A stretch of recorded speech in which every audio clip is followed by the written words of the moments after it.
Hey guys, once again, like I said in the last video, I keep thinking like people have like catchphrases and stuff, and I keep going back and forth of should my catchphrase be your mouth's gonna get you in trouble? Because it seems like um since I've always said like I'm a truth teller, I'm gonna tell you how it is, even if you don't like it a lot of times. And that's directly from my childhood, of being silenced is more in my adulthood. I'm like, now I'm going to speak up. And I would even tell clients that I worked with the homeless population, and a lot of times they would talk and interrupt and this, and I'm like, yeah, I get it. I talk a lot. I interrupt. I, do all that. I get it. I know I'm a talker. It used to get on my nerves if people, made fun of it or, said little nicknames or something to tease me about how much I talked. But once I started owning it, that I was like, yeah, that's me. I talk a lot. You know, I I I said in the last video I made, like I think it has something to do with not being able to visualize a lot of stuff is I talk it out. I have to talk it out or it just stays there in whatever thought I'm in. Like it helps, I think I figure out stuff as I talk it. So, and that's probably one reason that like note cards haven't worked because even then I'll be like, oh, I forgot to look at the note card and whatever. But as soon as I pressed play, like I thought maybe the other thing should be like, a cat's gonna pop up because as soon as I sat down, I got done with the other video. I uploaded it. I went in. I made myself some tea because I'm not really tired. So I thought I'll go ahead and make the other video that I thought about. And the cats left me alone. But then as soon as I pressed record, the other cat hopped up. And you guys saw her for a second, and then she went over there. So maybe she knows I'm talking about her, so now she doesn't want to do it. Anyway, um, but I'll think about that later of a catchphrase or whatever. Maybe I just won't have one and I'll just say whatever. So, the other video I was going to make. So, tonight I went to a candlelight vigil for our homeless population for people that have died this year.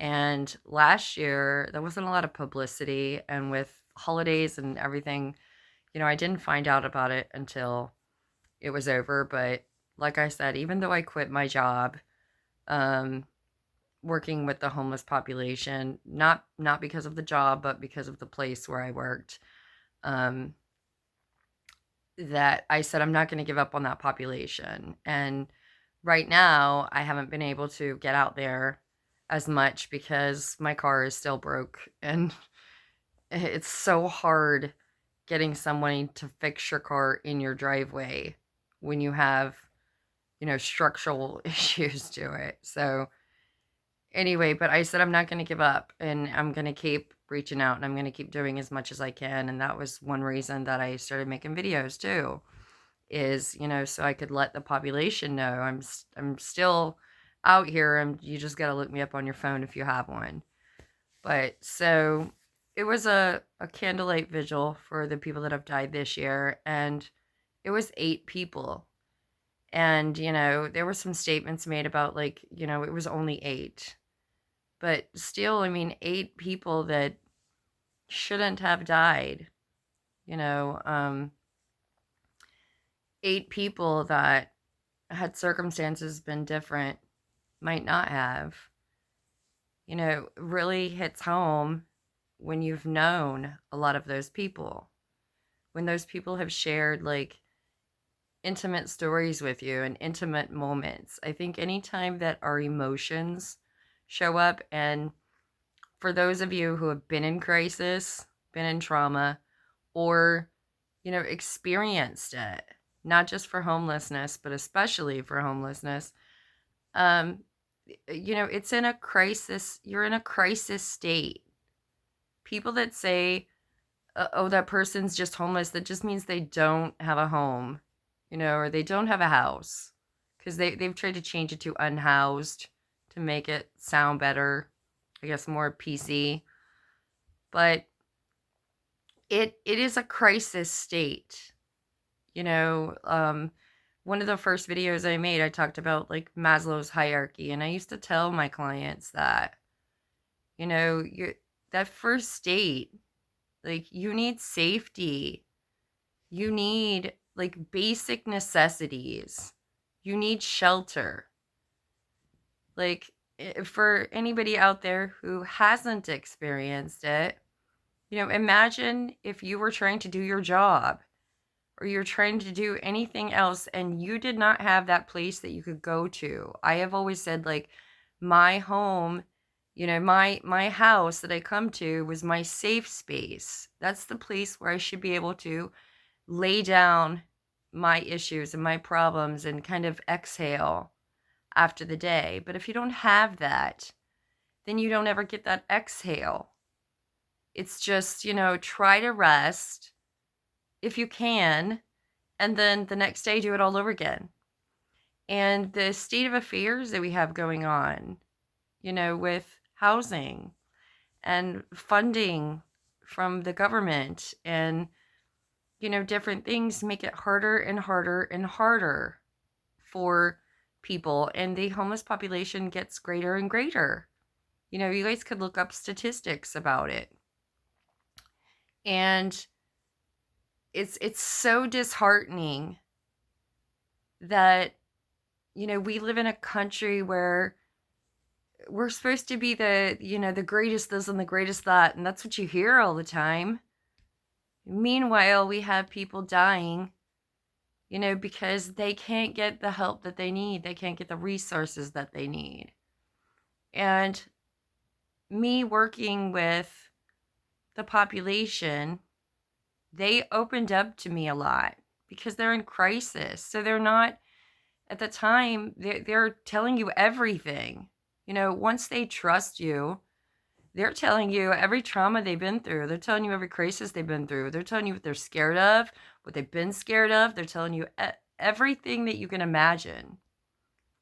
And for the people that, don't know, like, that's a very intimate relationship and intimate moments of,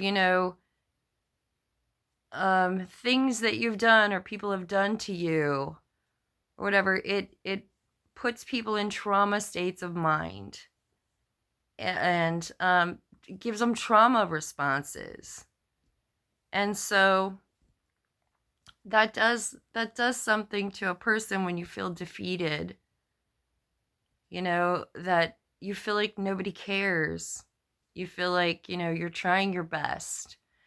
And as this vigil was going on, first I thought, like, they had it in a location where the population couldn't go there because at the same time is where they're supposed to eat across the other side of town. So, like, the people that have known those people that have passed away couldn't be there. And, they form families, they form relationships with people because they're going through the same thing at the same time. And, they need that grieving process too. They need that vigil too. But one thing that got me also is, like, there weren't that many people there, it was like for a half hour, but there weren't that many people there to kind of honor these people that have passed away. And for me personally, I had many people that I had helped die in the 4.5 years. And, the previous boss, the boss that I had when I started, told me, like, you're going to lose people and you're going to lose them, like, in tragic ways and unexpectedly, and it's going to do something to you. And I thought, like, I've been raised around people dying before. I was the one in the family that was the singer. So it was like ever since as young as I can remember, if somebody in the family died, I was the singer. It was like, you need to sing for this again. And for a long time, I was like, did that kind of make me not afraid of funerals or people dying, or, because I was kind of taught, like, don't cry because you got to go up there and sing. So I thought, oh, it won't affect me that much. But it did. The first client that died that I had helped, like, I started having nightmares and replaying, like, the last moments that this person had talked to me, and that brought me to therapy and, talking that through, and doing some therapy of talking through those steps of what happened enough to sort of remove the strong emotion that was making me feel that way.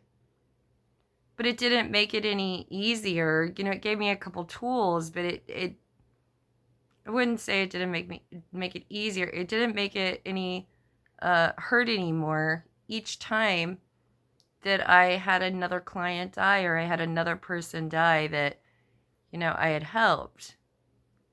So I think we need to keep bringing awareness to this subject, because so many times, and especially nowadays in the media, the homeless population gets such a bad rap for things.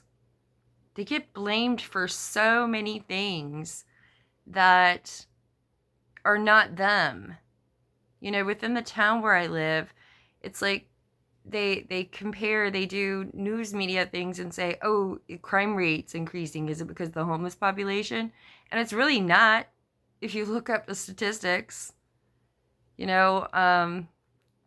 but people get this mind frame in their mind of everybody that's homeless is lazy and doesn't want a job and aren't trying to get off the streets, or don't want to do anything for themselves, all this. And for those of us that worked with the population, it created such frustration.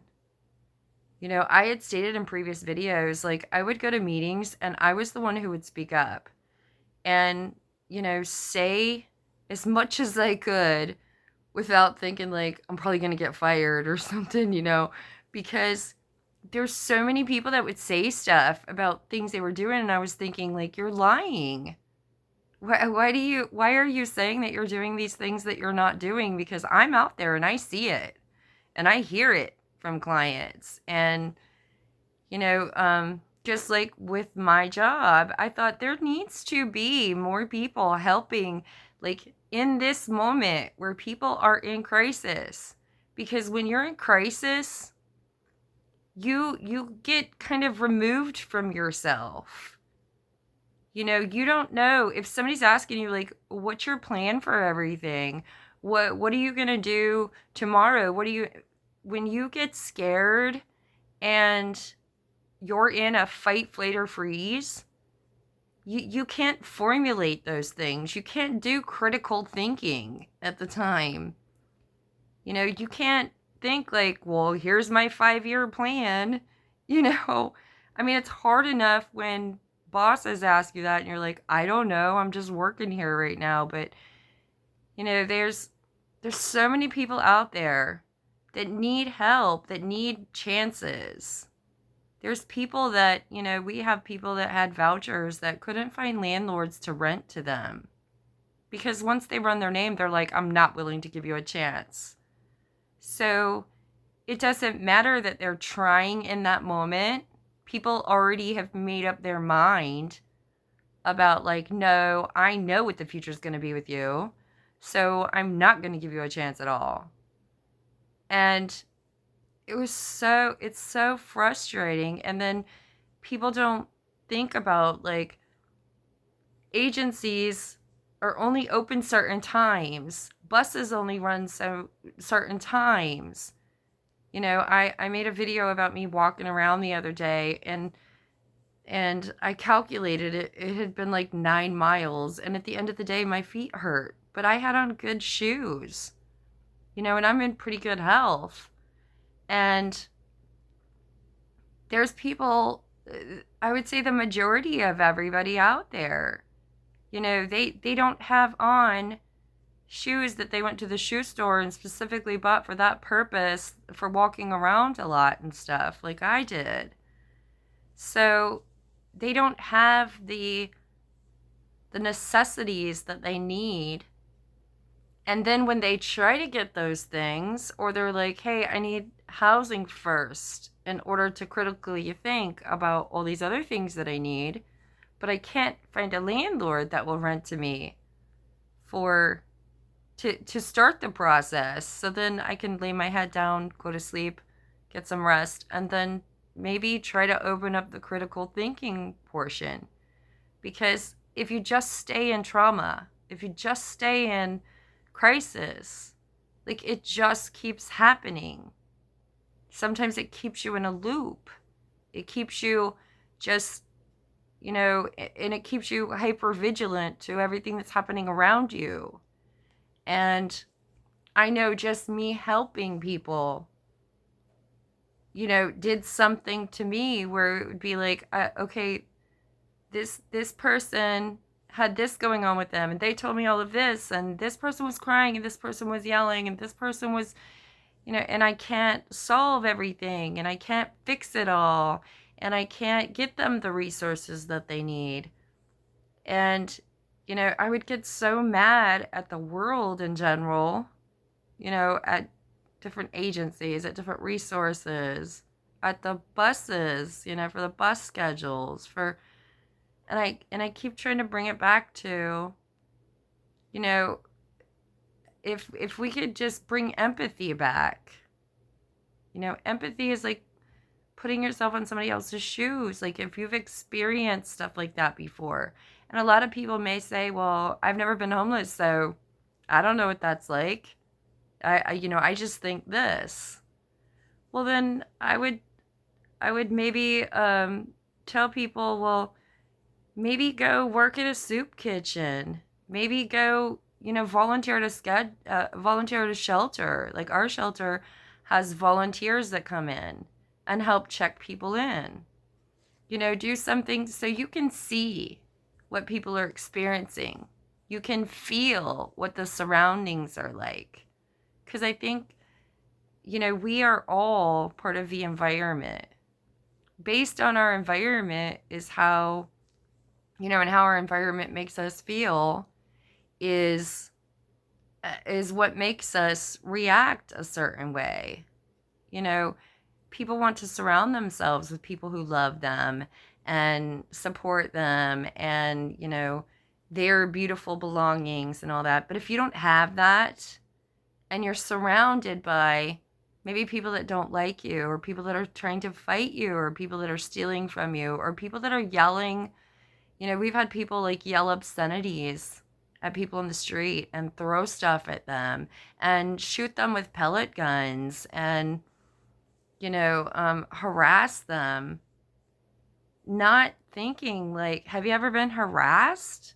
Like, why, if you've been harassed and you know how that feels, why would you harass somebody else? Why would you do that to another person? And that's where I think, we forget, like, every person is an individual.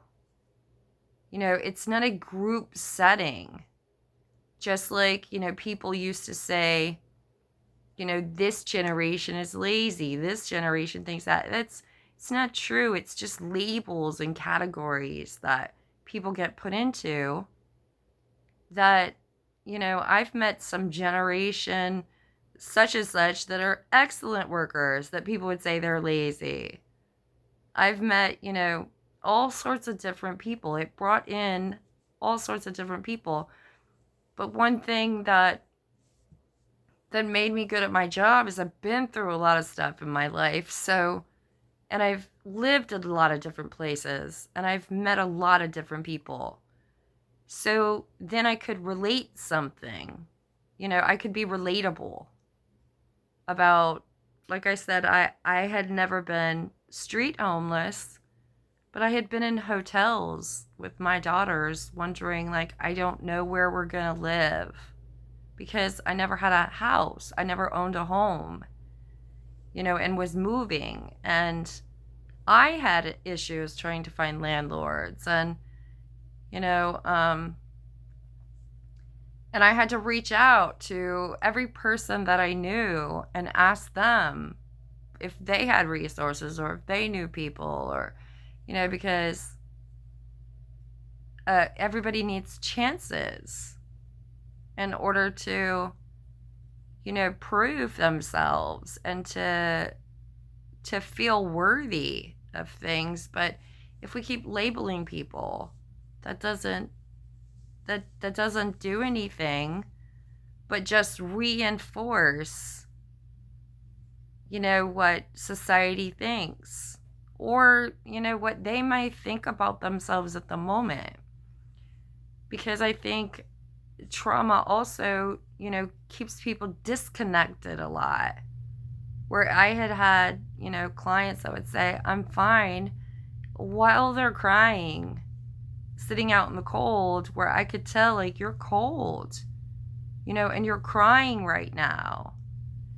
And you don't seem okay. I know you're telling me that you are, but you don't seem like it from what I can see.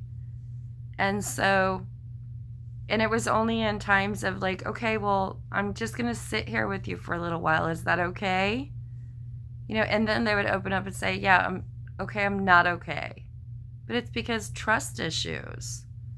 They don't trust to show somebody, to tell somebody that they're vulnerable or to show somebody that, because they've had trust issues with people violating the trust, people saying they're going to help and they're not going to help. And so at this vigil, I just thought, like,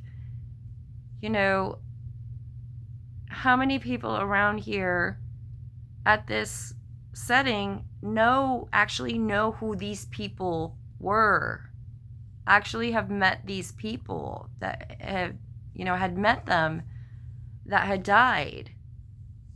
The people that did meet them and talk to them are like across town because that's the only place you can get dinner. So I just urge people, to try to keep in mind, like, just because you haven't experienced that, it shouldn't take someone experiencing the same thing to show empathy.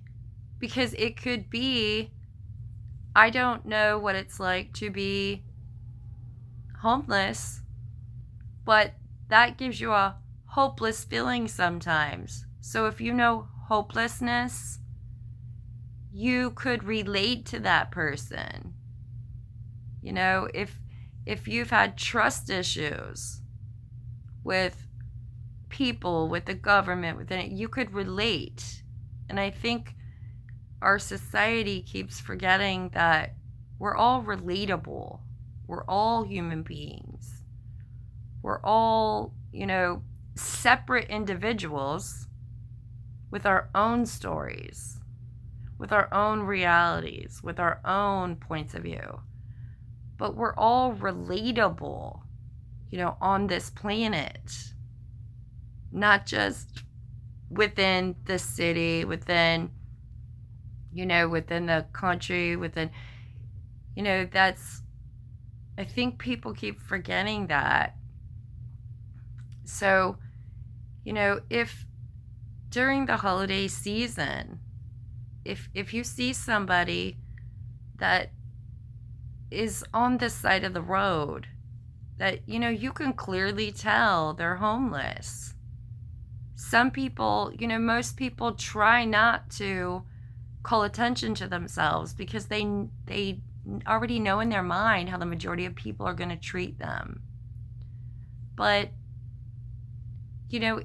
even if you say hello or have a nice day, a lot of people feel like they're not seen and heard as human beings. they feel like they're seen and heard as menaces, or, as all bad, or as, lazy, or any of those labels. But think about if that was you, because the pandemic caused that. Housing isn't getting any easier. So everybody could be a couple steps away from that. If you lost your housing for whatever reason, if you didn't have family that could take you in, if you didn't have friends that could take you in, if you didn't have those resources, you could end up outside too. You could go to a shelter and they could say it's full. You could be wondering, where's my next meal? Where's my next this? So during the holiday season, because I think people are more emotional and more giving during holidays, because it is the giving spirit and the giving time. Even if you can't buy somebody something, even just saying a kind word, or to have a nice day, or telling them, looking up resources and telling them, well, this thing across town, there's a mill there or something. Maybe they don't know about that resource, because even within the town where I live, there's so many new people all the time that they haven't yet heard that information. They usually find out from each other. But a lot of people were like, I didn't know that I could go there to get that resource. Thanks for letting me know. And that's where a lot of us that worked with the population that work for different places would tell each other of all the resources, because it's like, we don't know. They don't advertise stuff a lot. So try to keep that in mind, because at this vigil, I just thought, like, here's 8 people who, had they not been homeless, or experienced that, maybe they might not be gone. Maybe they might be here still. Because when you're forced to be outside, or forced into, like, you don't have any options and choices, because it's limited by society, or it's limited by the amount of resources that you have, then you're just at the mercy of what's going on around you. You're just at the mercy of, I guess, this is just my only option. It's not even a choice. It's just, this is what I get. If somebody hands me a pair of shoes and they're a size too big, but that's all they have, then I guess that's what I gotta wear. And I think, doing my job, I felt it a lot. I think that's something with me, is I feel everything deeply. It's like when people are around me, I can feel that feeling. And so I can recognize, and then it's like my empathy kicks in, and I'm the person who's like, you're sad, I'm sad for you. I'm sad with you. And I had kept trying to work on, not being that way so much. Like, I can't absorb it all the time. But even having all the tools of knowing that critical thinking, knowing, okay, I need to keep it together because they don't have it together right now emotionally. I need to be the one to, to guide them and help them to this place. That did a lot to me, to where at the end of the day, I would come home and take like mineral baths, and sometimes just be like, I don't want to make another decision. I don't want to choose what to eat. I just want to watch something stupid on TV, something funny, You know, I'm overloaded with it all. But I had the place to come home to. I had, the bath to go take. I had the bed to sleep in. And a lot of these people, the majority of, I think it was all but one, were homeless that died, were outside, and it's just heartbreaking to think that people are gone that didn't have to be gone, for whatever reason that they are. So maybe try to keep that in mind when you're out doing your holiday shopping, because I know it's right before Christmas and a lot of people do last minute shopping. I know I was never I didn't want to be that person, because a lot of noise and a lot of crowds is just too much for me a lot of times. And I know that's because I feel a lot all the time. And so I would try to, buy throughout the year or do it all in advance, so that when that time frame before Christmas came, I could kind of exhale. But I promise you that any little thing helps, even if it's just saying hello, saying I see you, in a kind way. We need to bring back humanity and kindness and empathy, because we're so divided right now. And it's just sad to me so much. I've always been that person who, it hurts me when things are hurting, when people are hurting, when things are happening that can be prevented, when there are resources that people should be able to get in a easier way, that it doesn't have to be the way that it is. Like, we have to be the ones to change it. We have to be the one to open up doors and say please and thank you again, and all of those kind things that we used to be, because it's so disheartening and it shouldn't be that way. And if we all just kind of stay in our own little bubbles and don't pay attention to everything going on around us, to other people too, then stuff like that happens. So anyway, that was just something I wanted to touch on, because I just thought, like, this town has so many people, and why is there only, a couple handfuls of people here, that are honoring these people? So anyway, hope everybody's having a good night, and I might make some more videos. If you like my video, like it and go over to my page and see some other ones. I ramble a lot. You might see a cat hop up. But homelessness is going to be showing up, in my videos always. I'm never going to let that go. Because for me, I think it's more than just a house. To me, it's also a feeling.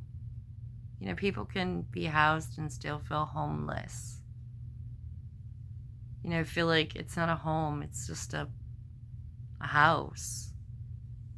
And a house is a house is a house. So, anyway, I'm sorry if it's such a downer video and, more on the negative. But I'm going to keep trying to bring awareness to this, because I don't think we have, enough awareness going on to what's happening in our country, what's happening in our states, and what's happening in our cities when it comes to our homeless population. There's so many people out there that just want to be seen and heard, so that, you know, and we're the ones that can prevent people from passing away that shouldn't be gone. All right, I'll chat with you guys later.